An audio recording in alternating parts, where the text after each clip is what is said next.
When the grid collapses, your $80,000 truck won't just stop. It will become a permanent multi-ton coffin. While you're stranded on a dead highway begging for help that isn't coming, a select few will drive right past you in machines that cannot be killed. They don't need the grid. They don't need satellites. They don't need permission. They run on physics, not code. And there are only 3 trucks on Earth that possess this level of immunity. The government knows about them. The automakers hate them. And the smartest survivalists are hunting them down before the window slams shut forever. Imagine this. You're driving home from work. Traffic is normal. Then, in a split second, the world changes. The streetlights explode. Your phone goes black. The radio screams static, then silence. Your dashboard flickers wildly and dies. Your engine cuts out. You coast to the shoulder, heart hammering against your ribs. You turn the key. Click. Nothing. No crank. No lights. The electronic brain of your truck has been fried. You look around. Every modern vehicle is dead. Silence falls over the highway, broken only by the sound of car doors opening and confused voices. Panic sets in. You're miles from home. No communication, no transport. You are vulnerable. And in that moment, you realize the terrifying truth. You didn't buy a vehicle. You bought a dependent appliance that just failed you when you needed it most. This is not a glitch. This is not bad luck. This is the inevitable result of a system built on fragility. You were told that complexity equals progress, that computers make cars safer, smarter, and more reliable.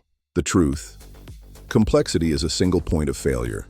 Every sensor, every module, every microchip, and every line of code is a weakness waiting to be exploited. An EMP from a high-altitude detonation, a massive solar flare like the Carrington event, a coordinated cyber attack on the automotive cloud. Any of these events can induce voltage spikes that instantly vaporize the delicate electronics in your modern truck. You've been lied to. You traded reliability for convenience, and now you hold a liability that could cost you your life. The enemy is a coalition of automakers and defense contractors who prioritize control and profit over survival. They push the industry toward total electronic dependency. Why? Because a mechanical truck can be fixed by anyone, anywhere, with basic tools. An electronic truck requires a dealer, a proprietary server, and a stable power grid. They engineered vulnerability into the DNA of modern vehicles to ensure you remain tethered to their ecosystem. They know about the EMP threat. The military hardens their vehicles. They use shielded wiring, redundant mechanical backups, and EMP-resistant components. But your civilian truck? It's wide open, unshielded, exposed, a rolling antenna for disaster. They left you defenseless while they protected their own assets. This was intentional. But it gets worse. The threat isn't just external. Modern trucks are designed with remote kill capabilities. The injection pump is mechanical. The glow plugs are manual or relay controlled, easily bypassed. In a declared emergency, protocols exist that could allow authorities to remotely disable non-essential vehicles to clear roads or conserve resources. Your truck could be bricked by a signal you never see. You think you own it? You're just the registered user. When the crisis hits, your access can be revoked. Here's the part nobody tells you. Even if your truck survives the initial event, it's still useless. Modern fuel pumps at gas stations require electricity and digital payment networks. When the grid goes down, the pumps stop. You can't get fuel. Your truck relies on a web of infrastructure that will vanish overnight. Diagnostic tools require internet access to function. Replacement parts are managed by just-in-time digital supply chains that will collapse. You are trapped in a house of cards. When the wind blows, everything falls. Your modern truck is a trap that locks you into a system that is about to fail. And this is where it becomes dangerous. Desperation breeds violence. In a grid-down scenario, mobility is life. The ability to move, to scavenge, to protect your family, to escape danger is the difference between survival and death. If your truck is dead, you are a sitting duck. You become a refugee in your own neighborhood. The people who prepared, the people who understand the loophole, will have the advantage. They will have the only working vehicles on the road. They will control the terrain. You will be left behind. So how do you escape? There is a loophole. A class of vehicles that exists outside the digital kill zone. We call them Pre-OBD trucks, built before 1996, before the government mandated onboard diagnostics, before the computer took over the engine bay. These trucks are analog. They run on mechanical injection, gears, cams, and hydraulics. No ECU to fry, no sensors to fail, no network to hack, no remote kill switch. If you have fuel, they run. Period. Even if the battery is dead, many can be bump-started or hand-cranked. They are immune to EMP. They are immune to cyber attacks. They are the ultimate insurance policy against collapse. This is the Pre-OBD loophole. And the insiders are buying them up fast. You need to know exactly which trucks make the cut. Not all old trucks are created equal. You need specific years, specific engines, and specific configurations. This is the insider list. Memorize this. Truck number 1, the 1980 to 1987 Chevrolet and GMC CK series, known as the square body. You are looking for the 6.2-liter Detroit diesel V8. This engine is a masterpiece of mechanical simplicity. It uses a Stanodyne mechanical rotary injection pump. No electronics, no computer. It will run on diesel, kerosene, heating oil, even filtered waste oil. In a collapse, fuel quality will drop. This engine doesn't care. It's slow, but it's torquey and virtually indestructible. Pair it with the SM465 4-speed manual transmission. This combo is pure mechanical linkage. If the electrical system is fried, you can bump start this truck and drive indefinitely. Avoid the 1987 models with TBI fuel injection on gas engines. Stick to the carbureted gas models or the diesel. Look for solid frames. Rust is the only enemy here.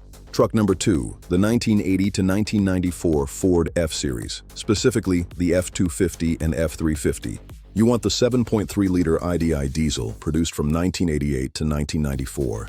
IDI stands for indirect injection. This is a naturally aspirated mechanical diesel. No turbo to fail, no electronics to manage boost. Just a cast iron block that will outlive you. The injection pump is mechanical. The glow plugs are manual or relay controlled, easily bypassed. Alternatively, look for the 4.9-liter inline-6 gas engine with a carburetor. This is widely considered the most durable gas engine Ford ever built. Simple, low stress, and easy to repair. Match it with the T18 or ZF5 manual transmission. These trucks are heavy-duty workhorses. They have solid front axles on 4.4 models, making them incredibly tough off-road. Parts are abundant and cheap. This is the American survival standard. Truck number 3, the 1979 to 1985 Toyota Hilux or pickup. This is the global benchmark for indestructibility. You want the 22R engine, a 2.4-liter SOHC inline-4 with a simple carburetor, mechanical fuel pump. Chain-driven camshaft, so no timing belts to snap. This engine is legendary for a reason. It's overbuilt, reliable, and sips fuel. In a collapse, fuel efficiency is critical. This truck can get you twice as far as the domestic V8s. It's light, agile, and can navigate terrain that bigger trucks can't. The Top Gear torture test proved you can drown it, burn it, and drop a building on it, and it still starts. Look for the manual transmission. The 4A4 models have a solid front axle and are nearly impossible to break. This is your scout vehicle, your getaway truck, your lifeline. But you need to know what to look for when you hunt. First, verify the engine code. Ensure it's the mechanical variant. Second, prioritize manual transmissions. Automatics from this era rely on vacuum modulators and kick-down cables, which are robust, but a manual gives you total control and the ability to bump start without a battery. Third, check for modifications. Many of these trucks have been docs updated with electronic ignitions or aftermarket fuel injection. You want stock mechanical systems. If it has an HEI distributor, that's fine. It's simple and can be shielded or swapped for points. Fourth, inspect the frame. Rust kills these trucks, not miles. A rotted frame is a death sentence. Find a clean body from a dry climate, and you have a vehicle that will last forever. But you have to move with tactical urgency. This loophole is vanishing. Every year, thousands of these trucks are crushed, scrapped for metal, lost to rust, or bought by preppers and insiders who know exactly what they're worth. The supply is finite. They aren't making them anymore. As geopolitical tensions rise, solar activity increases, and the grid becomes more unstable, the demand for EMP-proof vehicles is exploding. Prices for clean mechanical trucks are skyrocketing. A pristine 1985 Toyota pickup now commands more than a new base model truck. The market is waking up. The window to secure your escape vehicle is closing. If you wait until the crisis hits, you'll be too late. The smart money is already positioned. Are you? Now I want your assessment. Which of these three is the ultimate survival truck? Or is there a sleeper model I missed? Maybe a Unimog, a Deuce and a Half, or a Land Rover Defender? Drop your choice in the comments. Let's see who really knows their hardware. The grid collapse doesn't just kill your vehicle, it kills your water, your heat, your food preservation, and your security. In the next video, I'm exposing the Mammon analog homogeneous protocol and the 3 low-tech systems that will keep your family alive when the power never comes back. You need to see this before it's too late. Click here to watch now.